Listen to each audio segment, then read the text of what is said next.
कुछ लोग, कुछ जासूस पकड़े गए।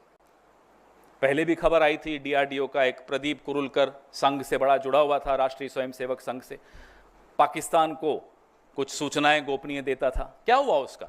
आपने उसके बाद सुना, हमने प्रेस वार्ताएं की, बार बार उस मुद्दे को उठाया। क्या हुई? लिपापोती हुई? हो क्या रहा है प्रदीप कुरुलकर का?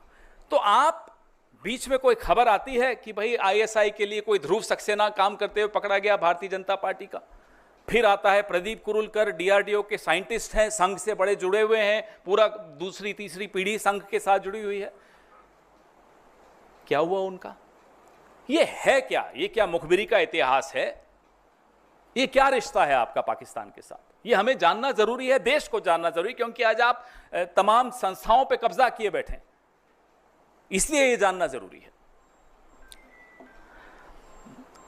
नरेंद्र मोदी जी जब मुख्यमंत्री थे गुजरात के, तो एक लाइन बड़ी अच्छी बोलते थे, जो आज के लिए बिल्कुल उपयुक्त है, कि समस्या बॉर्डर पे नहीं है, समस्या दिल्ली में है। उसी समस्या के बारे में आज हम आपसे चर्चा कर रहे हैं कि यह समस्या दिल्ली में है, जो पाकिस्तान को पहले ही सूचित कर देती है कि पाकिस्तान हम आ रहे हैं, थोड़ा देख लेना। दूसरा वीडियो चलाइए। हम पर बड़ा बोला जाता है कि अरे राहुल जी का बयान पाकिस्तान के टीवी पे चल रहा है, हमारी सहयोगी सुप्रिया जी के लिए आया पाकिस्तान चला रहा है, मेरे लिए आया पाकिस्तान के टीवी पे चल रहा है। अब मैं बताता हूं पाकिस्तान के टीवी पे क्या दिया कि हम मजबूर हैं, हमने ये करना है, मगर फिक्र की कोई बात नहीं है, हमारे इरादे को जंग के नहीं है। हाँ, मिलिट्री के आपके निशाना नहीं बनाएंगे, हम टेररिस्ट के 4-5 ठिकाने हैं, वहाँ एक एक ठा कर देंगे। हाँ। और आंख मारी के निकाल लो लोगों को वहां से। जी, बताने का तो यही वहाँ तो यही तनकीद की जा रही है कि आपने तो अलर्ट कर दिया भाई। तो जाहिर है फिर वहां से अगर कोई था वहाँ, हाँ। बच्चे थे तो उनको निकालिए, फिर भी कुछ रह गए, फिर भी मारे गए, सिविलियंस मारे गए।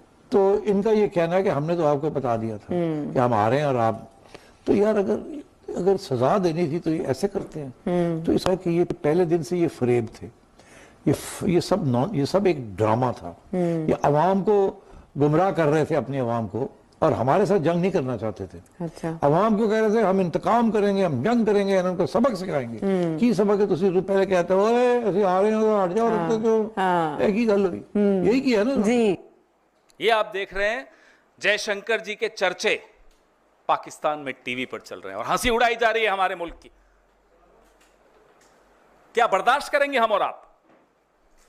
इस तरह से हमारे देश की 75 साल का एक बहुत, मैं कहूंगा, समृद्ध हमारी एक परंपराएं रही हैं, कन्वेंशंस रही हैं, एक रूल ऑफ लॉ है, डिप्लोमेसी है, सिद्धांतों पर हमारा देश चलता है। हम खुद कभी युद्ध नहीं करते, बिल्कुल सही बात है, हम सिर्फ रिटेलिएशन करते हैं, अपने इंटरेस्ट का प्रोटेक्शन करते हैं, हम अपने हितों की रक्षा करते हैं। और उसके बाद जयशंकर इस तरह का बयान दें जो पाकिस्तान में और पूरे देश में, पूरे विश्व में हमारी हंसी उड़ रही है। इसलिए राहुल गांधी बार बार कह रहे हैं कि आप जवाब दीजिए। इस फॉरवर्ड ये जानना बहुत जरूरी है, देश के कितने हवाई जहाज गिरे, देश को क्या नुकसान हुआ और कितने आतंकी बच के भाग गए, ये जानना हम सब के लिए बहुत जरूरी है। आप देश हित के मुद्दों पर ओछी राजनीति करते रहे, जो पिछले 2-3 दिन से हो रही है, और आप सोचें कि विपक्ष चुप रहेगा, आप सोचें कि विपक्ष इतने